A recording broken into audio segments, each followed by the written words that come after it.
जय माँ लक्ष्मी, जय माँ लक्ष्मी। साथियों, यदि आप अपने ऊपर लक्ष्मी माता की कृपा चाहते हैं तो कमेंट बॉक्स में जय माँ लक्ष्मी जरूर लिखें ताकि माता लक्ष्मी की कृपा आप पर बनी रहे।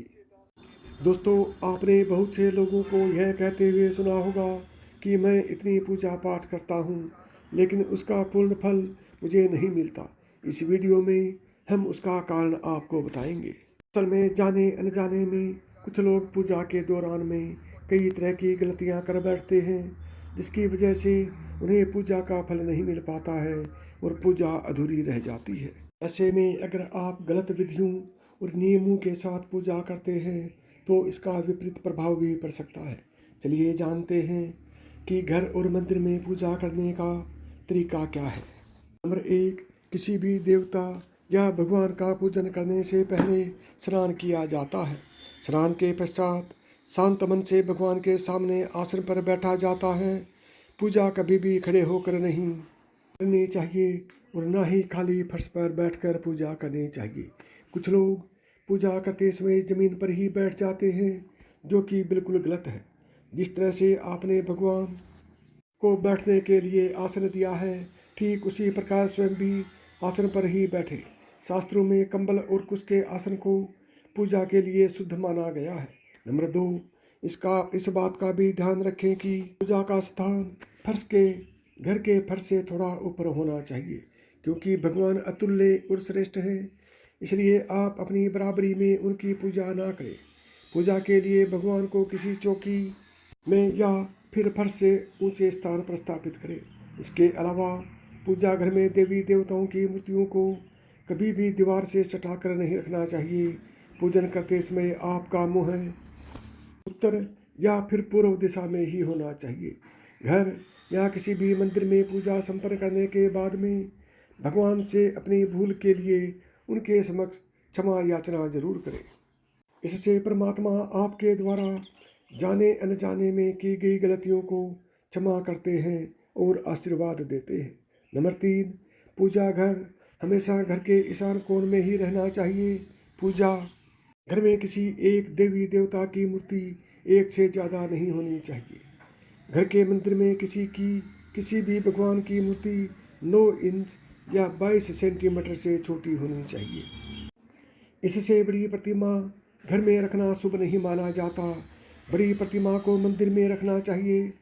अपने बेडरूम में कभी भी पूजा घर स्थापित ना करें और रात्रि के समय अपने पूजा घर को पर्दे से ढक कर रखें। और पूजा घर में काम में आने वाली सभी चीज़ें शंख, घंटी, प्रसाद के बर्तन, दीपक, शिवलिंग, जनेऊ और भगवान शालिग्राम को साफ सुथरे कपड़े के ऊपर रखना चाहिए। ऐसा नहीं करने पर हर रोज़ पूजा करने के बाद भी आपको उसका उचित फल नहीं मिल पाता है।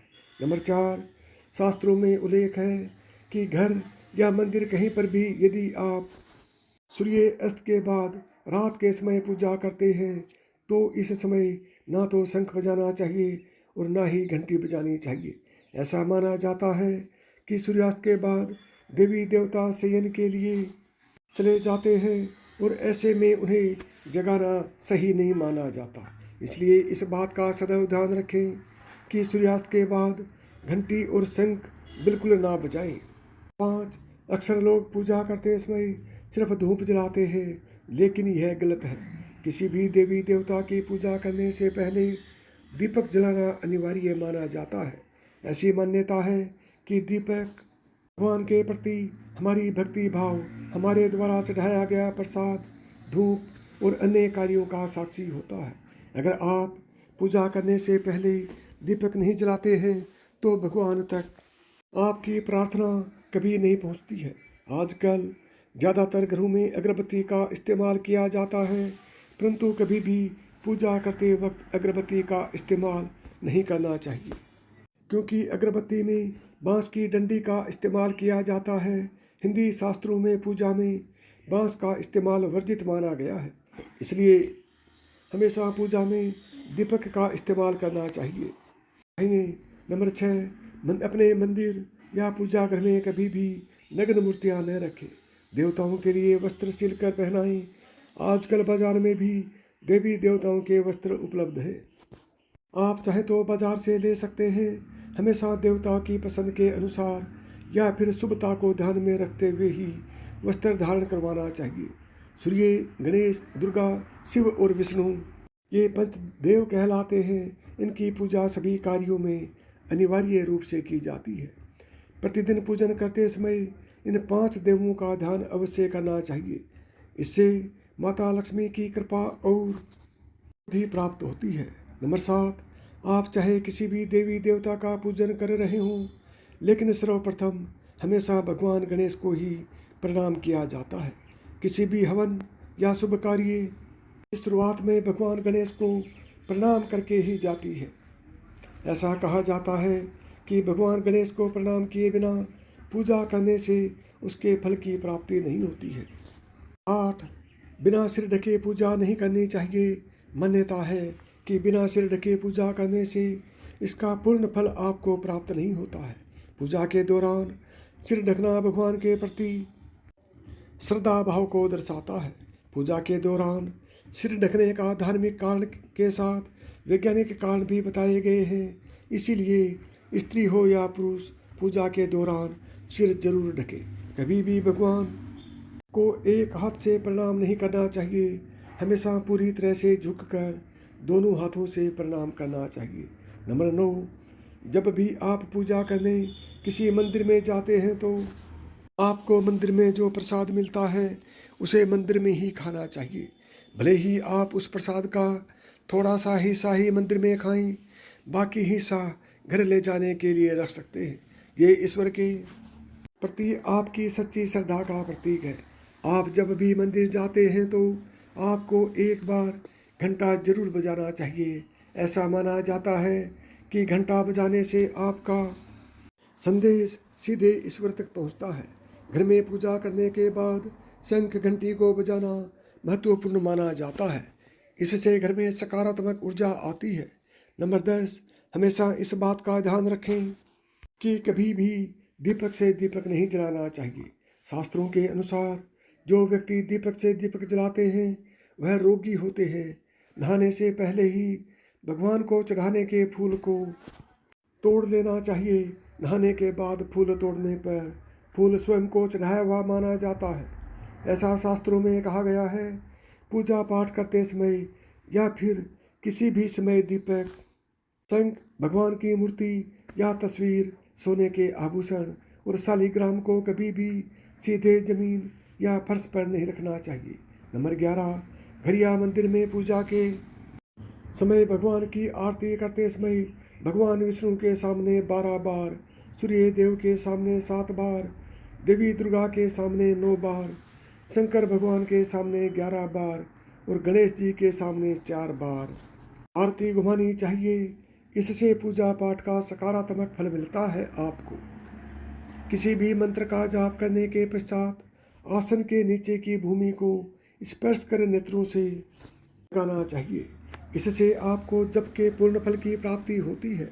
नंबर 12, अगर आप किसी खास प्रयोजन के लिए कोई पूजा अनुष्ठान करते हैं तो उसमें लिए संकल्प को पूरा करने में ज़्यादा समय नहीं लगाना चाहिए। अगर आपने कहीं किसी को दान करने का संकल्प लिया है तो उसे जितनी जल्दी हो सके पूरा देना चाहिए। संकल्प को पूरा करने में देरी से पूजा अनुष्ठान का पूरा लाभ नहीं मिल पाता है। नंबर 13, किसी को भी कोई वस्तु दान दक्षिणा हमेशा दाहिने हाथ से ही देनी चाहिए। एकादशी, अमावस्या, कृष्ण चतुर्थी, पूर्णिमा व्रत तथा श्राद्ध के दिन बाल और दाढ़ी नहीं बनाने चाहिए। जिन लोगों का यज्ञोपवीत संस्कार हो चुका है उन्हें बिना जनेऊ पहने पूजा पाठ या किसी भी तरह का अनुष्ठान नहीं करना चाहिए, क्योंकि बिना जनेऊ धारण किए जो भी धार्मिक कार्य किया जाता है वह निष्फल हो जाता है। नंबर 14, सभी हिंदू घरों में पूजा पाठ या अन्य धार्मिक कार्य में इस्तेमाल करने के लिए गंगा जल रखा जाता है। लेकिन क्या आपको पता है कि प्लास्टिक की बोतल में या किसी अपवित्र धातु के बर्तन जैसे कि एल्यूमिनियम और लोहे के बर्तन में गंगा जल नहीं रखना चाहिए। गंगा जल तांबे के बर्तन में रखना शुभ रहता है।